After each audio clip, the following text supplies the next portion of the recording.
নমস্কার, আমি মুনমুন। তোমাদের সবাইকে স্বাগত আমার নতুন একটা ব্লগে। তো এর আগে দেখে নিয়েছিলে আমরা মোহনা যাওয়ার জন্য রেডি হয়েছিলাম। সে সময় বলেছিলাম আমরা আদৌ কি সূর্য ওঠা দেখতে পেরেছিলাম কি পারিনি। দেখো এই যে এখন অনেকটাই বেলা হয়ে গেছে, দেরি হয়ে গেছিলো অলরেডি আমাদের। তো আমরা ভাবছিলাম কি সূর্য ওঠা বোধহয় দেখতে পারবো না। কপালে কিন্তু আমাদের সেটাই হয়েছিল। তো চারিদিকে এত পরিমাণে মাছের গন্ধ ছিল, মানে আমার ভেতর থেকে বমি পাচ্ছিল। আর অনেক শুটকি মাছও বিক্রি হচ্ছিল। কিছু মনে করো না যারা তোমরা শুটকি মাছ খাও।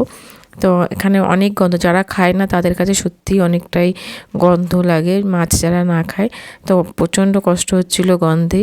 তবু আমরা নতুন কিছু এক্সপিরিয়েন্স করার জন্য গেছিলাম, কিন্তু আমাদের কপাল আমাদের সাথ দেয়নি। আমার শুধু না, অনেকেরই গেছিলো, দেখতে পারবে মোহনায় একটু বাদে কত লোক ছিল, কিন্তু আমাদের কপাল সাথ ছিল না। এই যে হতাশা হয়ে গেছি সবাই, আমরা দেখতে পাবো না, মেঘলা আকাশ। তো তাও আমরা যেলাম এসছি যখন, চলো একটু চারিদিকটা ঘুরি, একটু ভিডিও ক্লিপ করি। এই যে আয়ুষের তখনও ঘুম ভাঙিনি, বেচারা আমার জন্য দাঁড়িয়েছিল যে মাসি কখন আসবে। তো এই যে আমি একটু ঢং করে নিচ্ছি, সূর্য ওঠা তো দেখতে পেলাম না, তাই মাস্তি করছি একটু ভিডিওর মধ্যে, আর কিছুই নয়। তোমার মেয়েকে বললাম চলো তোমাদের দেখাবো আজকে সমুদ্র। তো মজা করতে করতে জাস্ট যাচ্ছিলাম।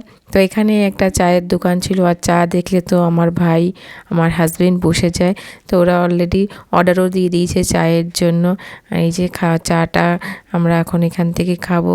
অনেক অনেক মজা করেছি, অনেক ভিডিও করেছি, তোমরা অলরেডি দেখে থাকবে রিলগুলোতে। আর এই ভিডিওটা অনেক দিন বাদে আমি এডিট করছি, ভয়েস ওভার দিচ্ছি। তো এখানে অনেকগুলো গরু ছিল, যেগুলোকে আমার ভাই একটু খেতে দিল পাউরুটি বিস্কুট। একটা একটু ভাগে পাইনি বলে আবার সেটা পেছন এসেছিলো ভাইয়ের, কিন্তু ওই দোকানদারগুলো তাড়িয়ে দিয়েছিলো। অ্যাকচুয়ালি ভয় লাগছিলো সবার, যখন গায়ের মধ্যে চলে এসেছিলো। আর এখানে চাটা ওকে ছিল। যে আমি অলরেডি যে কোনো দোকানে চা খাই না, একটু ভালো হলে রিভিউ পেলে সবার থেকে তখন আমি খাই। তো আমি রিভিউ শুনলাম ভালো হয়নি, তো আমি আর সেজন্য খাইনি। এই যে সবাই রিল করতে ব্যস্ত, আর সমুদ্রের জলে একটু মজা করছি। কপাল তো খারাপ, কী করব, চারিদিকটা দেখলেই বুঝতে পারো কেমন মেঘলা, কোনো সূর্য মামার দেখা পাইনি। আর হতাশ মন নিয়ে আবার আমরা হোটেলে ফিরে আসবো একটু বাদেই। তো জাস্ট যেটুকু টাইম পেয়েছিলাম মজা করেছিলাম, মস্তি করেছিলাম। এই যে আয়ুষ এত বদমাশ, কোনো সময় একটু হাসবে না, একটু ভালো ছবি তুলবে না। যে আমার মেয়ে ওকে জোর করে একটু হাসাচ্ছিল, বলছিল চল সমুদ্রের ওখানে যাই। তো ফেরার সময় মাথায় জল ঢালার জন্য সবাই হেঁটে যাচ্ছিল, খুব সুন্দর লাগছিলো দেখতে, তাই তোমাদের সঙ্গে একটা ভিডিও ক্লিপ নিলাম। আর এই যে আমরা ফিরে এসেছি আমাদের হোটেলে, তো তখন দেখলাম পুরো সুইমিং পুলটাই ফাঁকা, কেউ নেই। তো আমরা সবাই মিলে একটু ফটো তুলে নিলাম, আর কিছু না।